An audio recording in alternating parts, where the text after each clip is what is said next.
Okay, hello and welcome to today's webinar on what the talent really wants in 2022 with Alexander Daniels Global, 3dprint.com and SmarTech Analysis. My name is Sophie. I am the digital marketer at Alexander Daniels Global, and I am joined today with my colleague Loxley Graham, who is the head of Europe and rest of world at ADG, and also Michael Molitch-Hou, who is the editor-in-chief at 3dprint.com and SmarTech Analysis. So today's webinar is going to be based on the data from the 2022 AM Salary Survey report from Alexander Daniels Global, and also two of the latest data service reports from SmarTech Analysis. So while we're waiting for people to join, I'm just going to go ahead and take everyone through some basic housekeeping.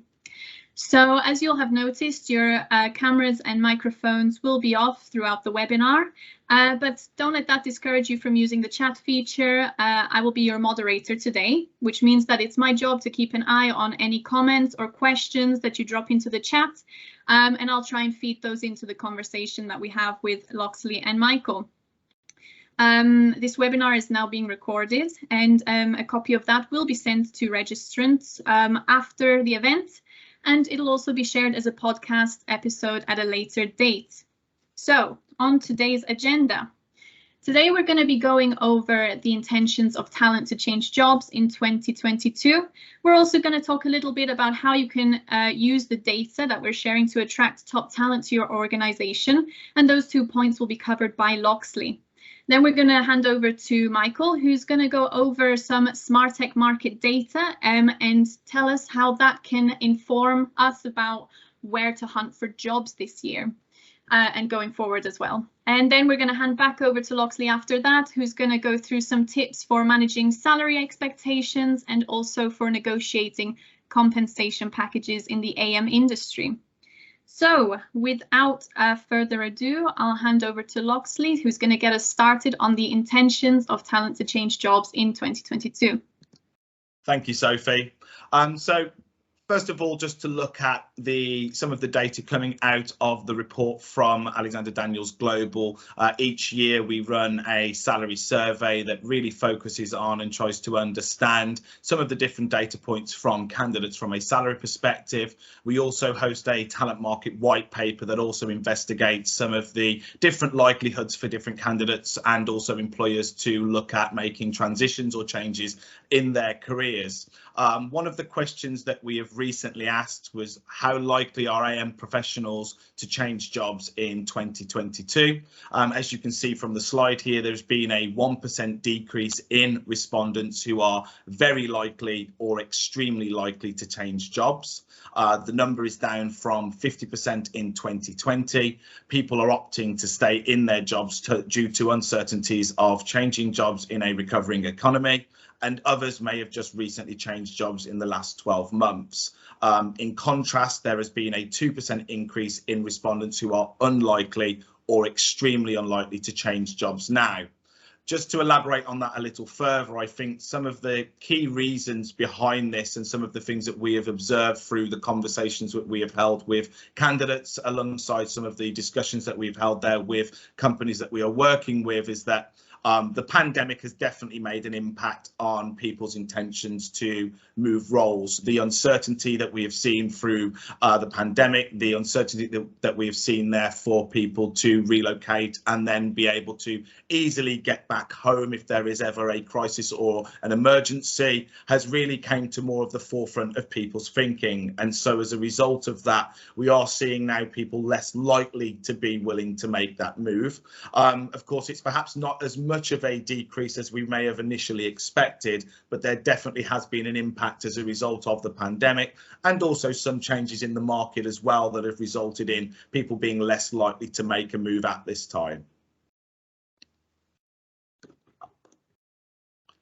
The next slide, as you can see here, is talking about the likelihood of talent to change jobs. Again, just to talk a little bit about what's on the slide here, since 2018, there has been a year-on-year increase in talent identifying themselves as extremely likely to change jobs, overtaking those who only feel likely to change jobs, meaning that there is a growing certainty among talent to consider this. Equally, in the unlikely category, there has been a decrease in respondents identifying themselves as such, likely identifying more strongly as one of the other categories there. Again, to go into this, I think when we look at this now and when we start looking more into the future here, previously there has always been that increase to be willing to move. I think as a result of the technology growing, as the adoption rate happens, as you see end user adopters also look more into the technology, there certainly has been always that willingness and more likeliness to transition and move into roles there. Of course, as a result of the pandemic and other things hitting recently, that has of course changed and impacted this, but ultimately I think there has always been that trend and that transition to look at changing roles, and hopefully that will continue to happen as we move forward here. So moving forward then into some of the top in-demand roles in 2022, AM professionals who belong to these disciplines may find it easier to find work over the next 12 months. This year, sales has overtaken R&D as the top in-demand discipline in the AM industry. This comes as the industry picked up as we emerged on the other side of COVID. The roles have evolved to involve both commercial and technical elements now. So just to talk a bit more about these particular data points, as you can see, sales is now really one of the main areas in demand there for professionals there to find it easier to find opportunities. One of the main reasons for this is the transition now from what sales used to be viewed as, which was purely a commercial transaction, people who would be more of hunters or farmers going out to either find business or tend to the markets that existed there, and the role evolving more into including more of the technical aspects of perhaps applications or technical sales there, which is definitely much more focused on collaborating and talking more with the engineering teams, with the decision makers there around technology and adoption of technology within organizations. And so as a result of that, what a salesperson means to organizations generally has shifted and transitioned into being more of a technical consultant, somebody who can really understand the needs of the customer and be able to advise appropriately related to that. With that being said, we aren't really seeing any major decrease in the demand around areas like R&D, like applications and consulting and service. And I think this is really reflective of where AM is now starting to move more into, which is a much more mature technology that requires that further infrastructure to be able to support customers and be in a position to be able to offer them not only the initial sort of bid and conversation, but then the understanding of how this technology can benefit them, the research and development into what is really needed, so providing a solution to a problem as opposed to trying to find a problem for a solution. And ultimately there is the need to be able to service, maintain and keep these machines up and running there within facilities. And then going into the final point here, what does the talent want in 2022? In the 2022 AM salary survey report, the AM professionals highlighted career progression as the biggest motivator for changing jobs. This shows us that talent perhaps feels there isn't enough opportunity for internal career progression, or that they may be desiring a new challenge in a new workplace. Salary is no longer the #1 motivator for talent, although as you can see, it is still definitely up there. Career progression definitely is becoming more to the forefront of people's minds. I think one of the main reasons that we see this is, again, the maturity and the adoption of the technology, the need for people to be able to lead from the front, to be able to advise how this technology can be utilised better, and also perhaps more importantly, some of the mistakes previously made in the past in terms of where adoption happens, what technology needs to be adopted for a company to be successful, what solutions realistically integrate into the vertical markets that you are focused on. I think people understand and see the need for the transition from the shop floor into mid-management into senior management there is really required. So career progression really does become more of a driving factor for people. I think perhaps one of the reasons why salary isn't as much of a motivator as it was previously is that the salary within AM, or the salaries, sorry, within AM have definitely became a lot more normalised, although we still have a long way to go. I think that people realise and understand what expectations they can have in the market, whether that would be geographically or related to the discipline that they are focused on. And so there perhaps isn't that same demand and need to see an increase in salary if you already understand that you're within the salary range for where you are at your current level. And that is where I believe then career progression becomes more of a driving factor, because ultimately career progression will then really result in increase in salary in most instances. And then also as well, a changing perspective here. So in 2021, more respondents identified that they value the work-life balance as a motivator for changing jobs, with this motivator seeing a 15% increase in importance in 2021. Similarly, for work environment culture, this motivator has seen an impressive increase in importance, namely by 32% on the previous year, with many organisations initially struggling to adjust to the shift in home working. We now see professionals wanting to ensure that their workplace is positive and inspiring. I think, again, and as I've mentioned before, and I think will be a running theme in certain instances for this webinar, the pandemic has definitely changed the focus for people and some of the motivations that they will have. That work-life balance, being able to spend more time at home, being more involved in home, especially after the exposure of having that for around 18 months to 24 months for people, having to balance sort of having small children whilst hosting webinars like this one. I think you understand and you start to really view the importance of having that time at home, and also being able to mitigate those challenges and handle those in the same way you would if you're sat in an office and you have colleagues who are having lunch or talking in the same way. So the barriers that you would have had previously to working from home are no longer necessarily there. The importance of seeing family, being able to view what is happening at home, becomes more apparent to people. And then having that culture, people thinking very similarly to you, people sharing those same sort of approaches, those same ambitions,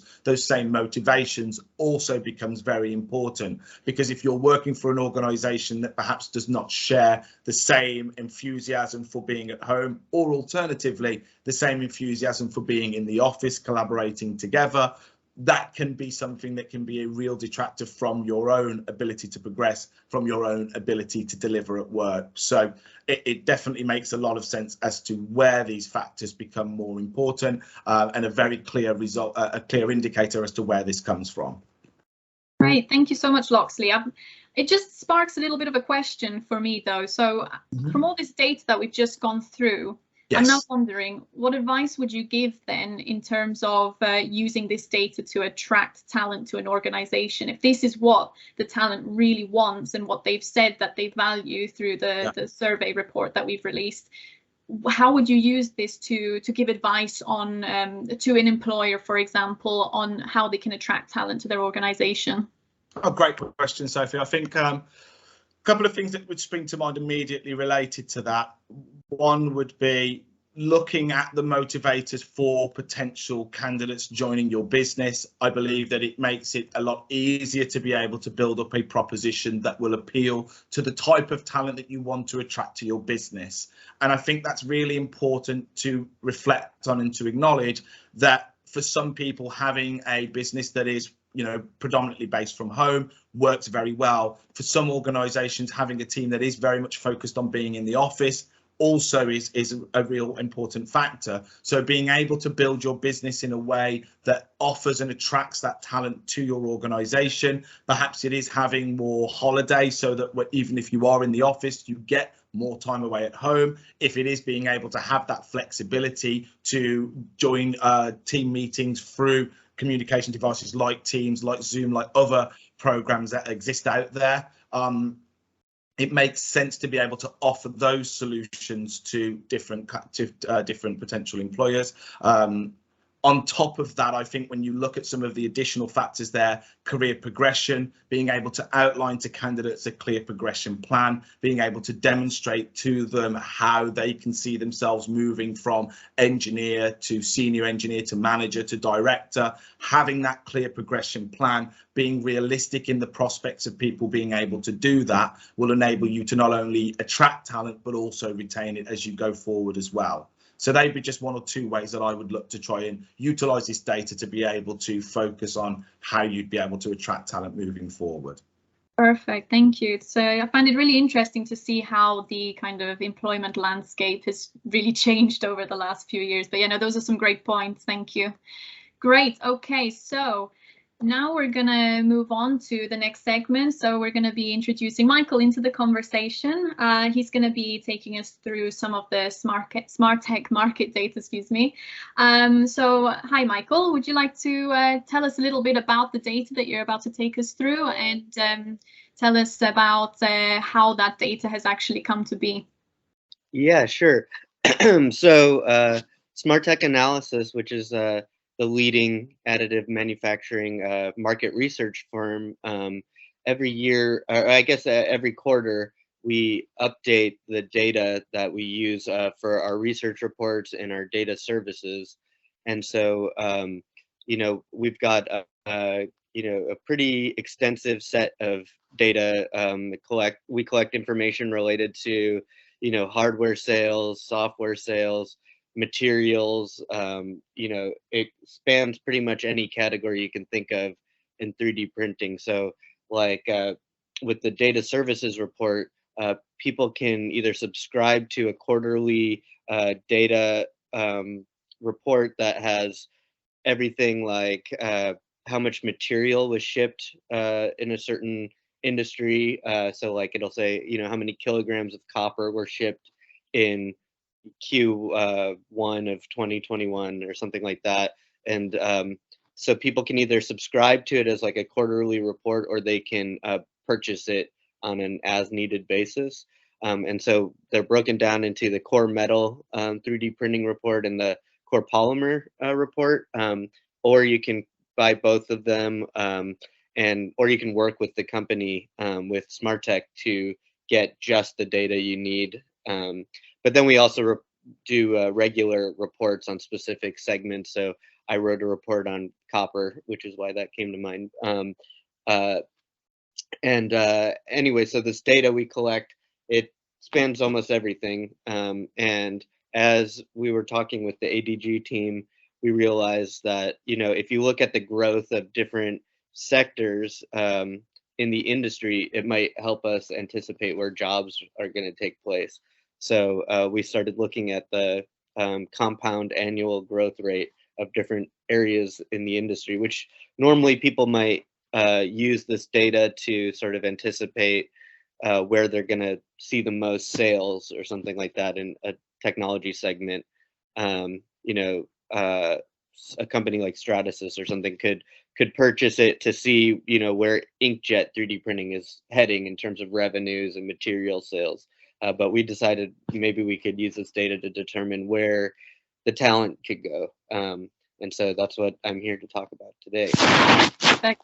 So I'm just going to actually drop a link into the chat. So if for those of the listeners who are interested, they can actually go to the SmarTech website and see more about those reports. So I'm just going to drop that into the chat now. Okay, thanks. Perfect. Thanks. Back to you, Michael. Thank you. So this first chart is just a general overview of the revenues that we've both collected historically and what's projected into the future for 2030. So according to SmarTech, in the year 2021, the 3D printing industry was worth about $10.6 billion in revenues, and they're anticipating that steady upward trend in growth to reach about $50 billion by 2030. And so there's a lot of growth to happen there, but we're seeing the actual growth play out. Anybody who's been to trade shows or been involved in the industry can see this is, probably pretty dead on. And then, so while they're collecting all this data, that's when they're able to break down the data into different segments. So like the copper I talked about, or, what verticals are adopting the technology. And so the first way we're going to apply the data today is in the vertical. So if we talk about the different sectors that are adopting 3D printing, we can see how different industries are adopting the technology at different rates. And that way we can sort of anticipate where the growth is going to happen and where the jobs are going to be. So if you look at this chart here, you can see that energy is the fastest growing at 21.4%. And that's for a few different reasons. One of the main reasons is that oil and gas has been slower to adopt the technology. Aerospace, which you see is the second slowest growing, is 17.9%, sort of helped create additive manufacturing as a production technology. So they were pretty fast to adopt it. But meanwhile, oil and gas sort of sat back and watched the industry mature, and they have similar standards to aerospace, but also completely different. And so that standardization process is a long and difficult one. And now we're starting to see the fruits of that standardization start to pick up, or I guess play out. Fruits, I guess, develop. I don't know. But so the oil and gas industry is finally starting to adopt the technology, a lot of times for spare parts. So that's one reason. And then also the need to shift to renewables is going to be another important factor there. So we're not only seeing oil and gas adopting the technology, but we're seeing like nuclear power is starting to use 3D printing a lot more. And then also renewables like wind turbines. We've got a couple pretty important use cases there, like GE has just opened the world's largest concrete 3D printing facility, and they're going to use that to research and develop concrete 3D printing for wind turbine bases. And so I guess the point here is, either if you came from one of these sectors already, you might not be involved in 3D printing in the first place, but you're looking for work in a growing industry, you could, try to anticipate where these jobs are going to happen. So you might be somebody who's already working in energy, and you could try to push for the growth of additive in that sector, or look for jobs where where a wind turbine company, for instance, might be starting to adopt 3D printing. You could look for work there. And similarly, we're seeing that dental is having the slowest growth. So if your background was previously in dental, you might think about pivoting to medical or something similar, where your knowledge of the materials might play a part, or your knowledge of regulations might play a part, or your just general background, depending on where you are in your career. So if you're fresh out of college, here's a good chance to sort of align yourself with one of these verticals.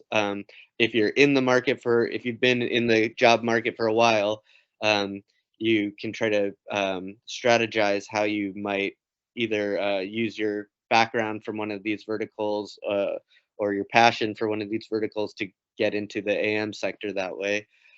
And so, I didn't exactly say why dental is the slowest, but it's one thing I wanted to mention quickly, and that's just because it's already used 3D printing for quite a while now. It's one of the most saturated verticals for 3D printing, with invisible aligners and other components. I guess they don't call them components, but now I can't even remember what they call them. But that's probably the reason why it's the slowest. But let's jump into the next area that we wanted to talk about, unless Loxley wanted to weigh in for any reason, or Sophie. So we were going to then apply our numbers to job growth in certain regions of the world. And so you can see, looking at this, that a lot of North America and Europe, for instance, are sort of there's not a lot of variation among all of these different areas of the world. But if you combine the Asia Pacific region and Greater China, you see like tremendous growth there. And I mean, that plays out in what we see in the industry. There's a lot of Chinese and Korean and Japanese companies that are really sort of starting to explode in terms of their participation in the market. And they're starting to grow beyond their national borders a lot. So, there's some companies like Farsoon that does metal and polymer sintering. They're starting to become competitive with some of the established German and North American players. And as that happens, depending on where you are located, you might be an ideal candidate for participating as like a sales or marketing person, or even if they start opening offices in North America and Europe, you could get a role in one of their new offices as an administrative person or anything. Basically, as they grow, they're going to want to have personnel in the markets that they're trying to serve. So that's, I think, particularly true for Asia Pacific and the Greater China region. And that could even be important as we move into more remote work, like Loxley was discussing. They might not necessarily need somebody on the ground in a Shanghai headquarters. They might just want somebody to work remotely and do sales in North America or something like that. So I think as the job market shifts with COVID, there might be way more opportunities than you previously would have thought in terms of remote versus on the ground work. It's interesting. I think the key thing here is actually that in the Asian Pacific market, in the Greater China area as well, the thing that they really value in terms of creating remote job opportunities is English language skills, isn't it? That's why there would be so many more, job opportunities opening up remotely for people within Europe and also within North America in the APAC region. Yeah, and thanks for catching that second bullet point. I just started going off, but yeah, that's definitely true. And I mean, as they go into Europe, they're going to want representatives for the different languages there too. So I would think Germany in particular, probably France too. Perfect. And then so the final set of data we were looking at is the growth by technology segment, which is sort of a more interesting, more nuanced way of looking at the job market, because we're talking about sort of technologies that are growing, not like regions and verticals. So you can see here that like plastic extrusion and non-metal binder jetting and material jetting are the slowest growing technologies here. And in the case of plastic extrusion, that's because it's the most saturated technology on the market, with desktop 3D printers and Stratasys machines already heavily dominating the market. And then with the other two technologies, it's because they're mostly useful for prototyping and model making. And so then we see that the highest growth is happening with the bound metal segment, which includes metal binder jetting and bound metal deposition, or bound metal extrusion. And so there's a lot of excitement about that segment in particular, partially because of the low cost of much of the technology and the high throughput that can be achieved with metal binder jetting. But as I was discussing with the ADG team prior to the webinar, you can bring over, actually Loxley pointed this out, you can bring over your expertise from something like, if you're in the metal injection molding market, which is what plays a big influence in the bound metal segment. You might already have experience there that you could bring over to this growing additive space. Additionally, you might have familiarity with plastic extrusion, which is sort of the basis technology for bound metal extrusion. And so you could use your experience with, an Ultimaker 3D printer or a Stratasys machine and apply that knowledge to the segment. And so as these technologies pick up steam, you would be able to sort of squeeze your way into those areas using your experience there. Besides that, like the way that you might use this data would be sort of just to educate yourself on the different technologies so that you could learn as much as you can about them in order to position yourself as a candidate for a company that's adopting one of these technologies, which is increasing all the time, as we see here. There's not a huge amount of education out there, educational resources out there for this stuff. There's tons of webinars, and there's some textbooks and journal articles, but I think this is sort of where the data can't quite meet the needs of the world out there, because in addition to data, we need educational resources. So you can only go so far with knowing where the industry is going. You have to figure out how to educate yourself next. And to me, that's a huge business opportunity there. There's tons of potential for somebody who wants to create educational resources for businesses, for training, for I guess white papers and things like that that job candidates and more could use to educate themselves, and businesses could use to educate themselves. And that's about all that I had planned on saying. Thank you, Michael. That's been really informative, and you can tell, well, maybe you can't, but we can tell, we know that we've had a really few interesting conversations based around this data when we were putting this webinar together. And so, yeah, thank you for sharing all of that. It's really added a different dimension to kind of the data that we have through the salary survey, and using that information to let the people know what to do about job hunting and recruiting going forward. So thanks for that. Perfect. So now we're going to hand back over to Loxley. He's going to go through some tips for managing salary expectations and also for negotiating compensation packages. So you're going to get all the top tips from the perspective of your favorite specialist recruiters in AM. Okay, back to you, Loxley. Take it away. It's a lovely introduction there, Sophie, to this part. Thank you. So going into that, so first of all, tip one, look at the discipline, not the industry. As the slide states here, don't just compare your advertised salary to other salaries in the same industry. Salaries for different roles in other industries may be different.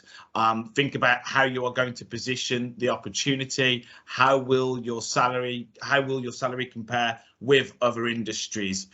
The main point that I'm looking to make here, or the main point that we are looking to make here, is that ultimately you have to look at what this person will be doing and not necessarily the sector that it falls within. One of the key, or one of the points that I would make related to this is, for example, in the aerospace industry, you will have a standard salary for certain roles that are generally unionized in that case. That can then make it very difficult to be able to attract talent into those businesses because of the fact that you are limited by the wider pay structure. In some cases, you need to look outside of this, though, and focus more on the specific discipline, the specific role that this person will be doing, and how that would then compare across the piece. Ultimately, when you are thinking about salary, you have to look at, OK, well, within this industry, this perhaps will be a very high salary. However, for somebody doing this role in a machine OEM or for an adopter or a service bureau, this salary actually would fall quite below there. And so these are things that you have to really take into consideration when you're putting this and proposing this to candidates, to avoid obviously disappointment in being able to attract them into the team. Perfect. The second tip there, think beyond salary. What can you offer? And I think this also leads back into some of the data points that we were talking about earlier about that work-life balance, about career progression. And just to go into the slide, it's just as important for you to sell the role to the candidate with an attractive price tag, but it can also go beyond that. Consider how being clear about opportunities for progression and future emerging capabilities can help you manage salary expectations. By that, again, what we're talking about, have that clear progression plan in place, be able to talk to candidates about this. Think about the wider things that you could offer somebody, whether that would be training, whether that would be additional social events. Think about the sort of people that you want to bring into your organisation, the culture that you want to build within that business, and what can be offered in relation to that. Salary is something that is very important for people, but especially when you look at places like the United States, that wider benefits package also is very important, being able to offer those additional benefits and the things that will really make the difference between somebody being able to accept your offer or having to turn it down due to family reasons. Perfect. And a good example of this is when we're talking about progression would be the movement from an engineer through to a senior engineer. So as you can see here, interviewing a candidate whose salary expectation is around 45k. you aren't planning to offer more than 42k for the role. So we're talking about a 3k difference, which from an employer's perspective may not seem to be too much, but from an employee's perspective could be the difference between being able to buy a house or not. And then being able to design a progression plan to get them to a senior engineer that would see them be able to increase their salary expectations above where it currently would sit, with only a short-term drop in salary. So how this could work is that you can bring somebody in with the promises of a move up within the organisation, giving them the opportunity to set clear targets to be able to say, if these targets are able to be achieved, we can then offer this salary. That can be the way in which you bring somebody on board. And if they have the right motivations, if they see the prospects within the role and they see the ability to be able to move forward with the opportunity, this could be the difference between securing them for your organisation or them joining somebody else. And then tip 3.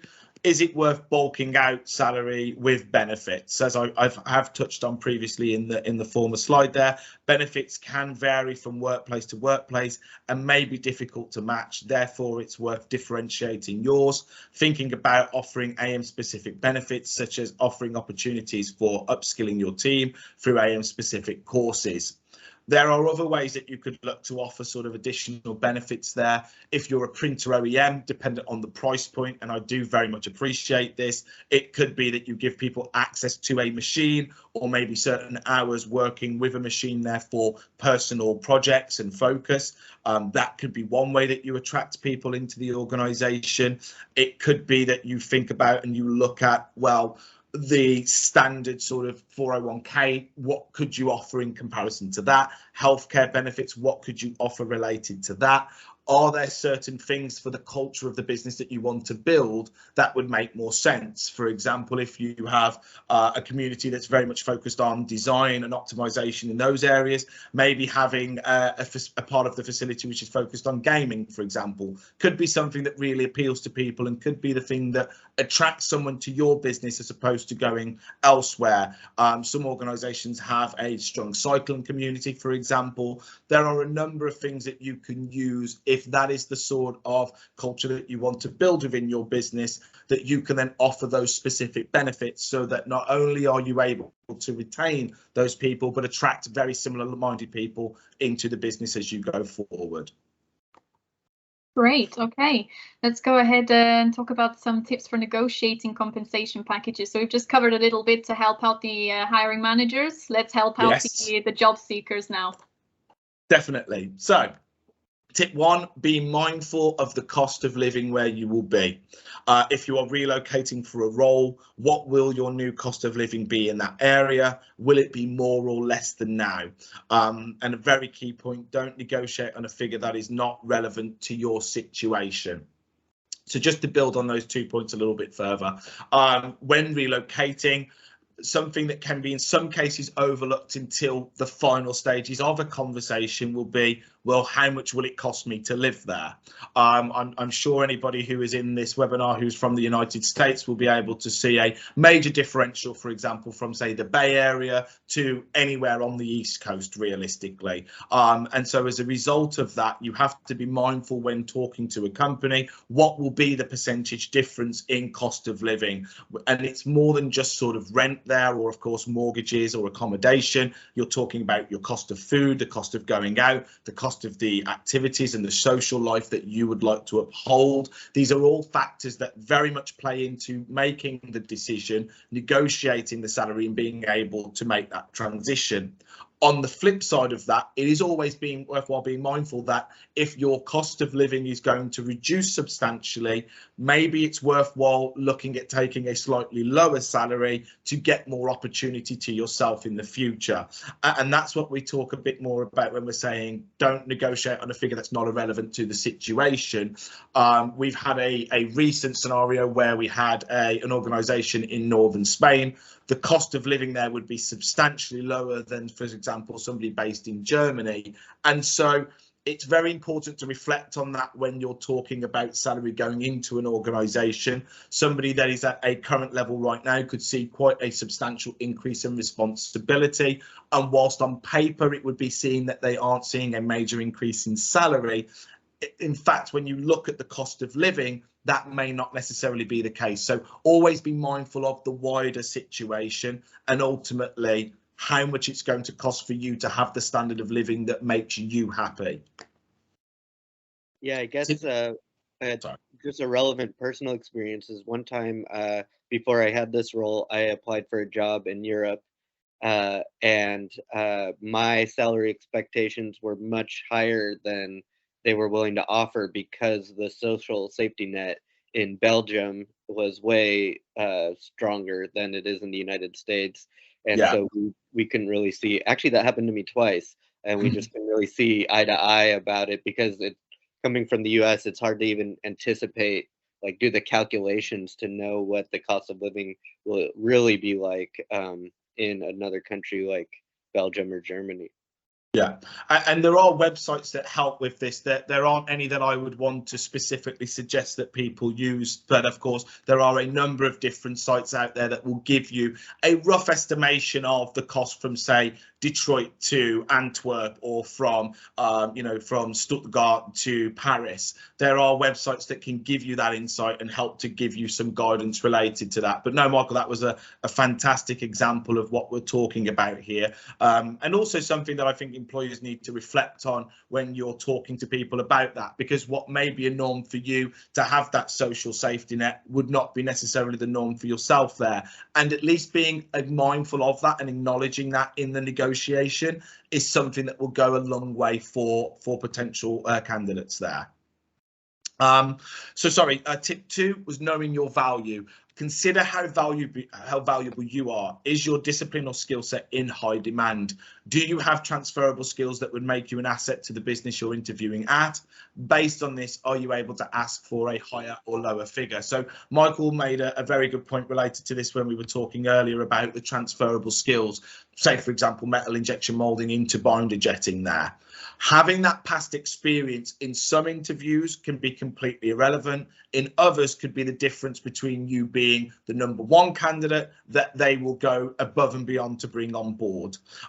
When you're also looking at this as well, you have to think about, well, how relevant is my skill? How valuable will this be to the organisation? If you for the past 5 years have been working on, say, I don't know, 3D printing satellite antennas and equipment there for the space industry, you can probably expect that you will be more in demand than somebody who was doing that purely in aerospace, because of the specific focus of the work that you had and how you will then be able to very quickly and easily take on a number of new challenges. So being able to be mindful of that can be very powerful and very helpful in the negotiation when you're talking about taking on a new role. And as a result of that, could you ask for more money, or would it perhaps be more mindful to ask for a slightly lower salary to be able to go in, prove yourself and be able to demonstrate the skills that you have? Because the transferable skills that you may be referring to could be several years out of date. And although you may have done the work that the potential employer is looking for, you have to be mindful as to how relevant that would be. So again, look at the wider skills there, look at what you really bring to the table, and ultimately ask yourself, is this going to be in demand for the company, or perhaps is there going to be more of a need for me to demonstrate my capability and ability before I can expect that higher salary? And then tip 3, what do you actually need? You know, what figure is most likely to motivate you? I as a recruiter and as somebody who speaks to a number of different candidates very regularly, I generally will hear people say, well, I've spoken to X person at Y company and they told me they get Z amount. I've looked at this survey, I've looked at the Alexander Daniels Global Salary Survey, which is a very, very good insight to salaries within the industry, and it advised that I looked for this sort of salary here. And what I always ask people is to realistically reflect on what is your cost of living? What do you need to make you happy? Because ultimately earning more or earning the same as somebody else is always great, but ultimately you're not living their life and they are not living yours. You have certain bills you need to pay. You have a standard of living that you want to maintain or that you want to improve on. And how do you go about doing that? And it's always worthwhile really reflecting on that and understanding what motivates you. Yes, you want parity in the industries that you work in. Yes, you want equality in terms of the pay grades that you're working at and for the level of a skill and experience that you have as well. But ensure that the salary that you're looking for is for you and not for what you believe should be paid within the wider industry. Because if you're happy with a salary and you're going to have a fantastic standard of living and you and your wider family will really benefit for that, negotiating for that extra 5k which will be swallowed up in tax sometimes isn't worth it, is what I would suggest. So be very mindful of what you need, and in some cases you may need to ask for more to get that standard of living, and ensure you're able to really voice and quantify why that is.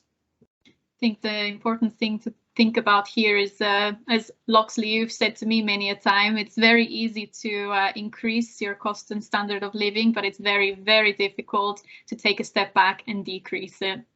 Definitely. I'm glad you added that point in there, Sophie. Yeah, I think it's very important, because before you mentioned it to me the first time when you put it into those words, I didn't think of it like this, but it's very, very true. I mean, once you start living in a certain way, it's very difficult to live in a different way. I mean, if you want to talking about taking a step back, you know. Yeah. Although being able to lower your cost of living is probably better for the environment overall.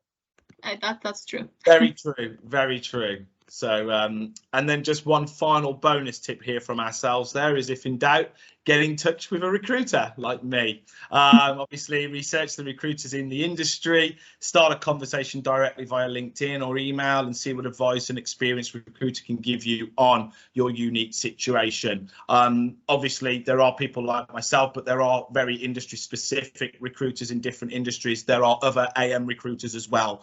And I would always advise reaching out to, speaking to people, really getting an understanding for what is available to you, and ultimately use that to help you make an informed decision, because that's what my role is, and that's what the role of recruiters is to help people to make informed decisions and ultimately to make the best decision for you, not the best decision for us. So always speak to people like ourselves, listen to what advice we can offer, and then utilize that to make your own decision would be the advice that I always give related to that. Perfect. Thank you so much, Loxley. I think those were some excellent points. And also I think that it's an issue, you know, negotiating compensation packages and salaries. It's an issue that's not talked about enough. I think people, they hear whispers down through the grapevine on how to deal with those situations, but it's never really confronted face on like this, you know, enough. So yeah, thank you for sharing those tips there. Okay, so that's brings us to the end of today's webinar. I'd like to thank everyone who was able to join us live. And I'd like to, thanks for the applause there I see at the bottom. And I'd like to thank as well Michael and Loxley for your fantastic insights and for your time that you've given this afternoon in Europe and morning in US. So now's the time as well. If you have any burning questions that you'd like to put to Loxley or Michael, you can drop those into the chat. And while you're typing those, I'll just go over a few ways that you can stay in touch with either 3dprint.com and SmarTech or Alexander Daniels Global. So you'll find SmarTech and 3dprint.com on LinkedIn, YouTube, Twitter, and Facebook. So you can also stay in touch with them, specifically with SmarTech. If you'd like to learn more about their 3D printing data analysis and consulting, you can inquire at the email address info@smartechpublishing.com. If you'd like to keep up with the latest 3D print news and sign up for 3dprint.com's newsletter, you can do that at 3dprint.com/newsletter. And if you have any specific 3D printing news or tips that you would like to be published in 3dprint.com's media website, you can get in touch with them there at digest@3dprint.com. So as has been mentioned throughout today's webinar, they offer as well 2 specific reports, the Core Metal Additive Manufacturing Service Report and the Core Polymer Additive Manufacturing Service Report, which they've used to create the data for today's webinar. And then looking at alexanderdanielsglobal.com, you can keep in touch with us through LinkedIn, Twitter, and on YouTube. And in terms of newsletters, we offer a monthly talent market and hot candidate update newsletter. So that's specifically aimed for employers, hiring managers who would like to get an insight into what's going on in the talent market in regional hotspots each month. And also to receive 2 to 3 hot candidate profiles straight to your inbox, so you can get the hottest candidates in the industry right in front of you.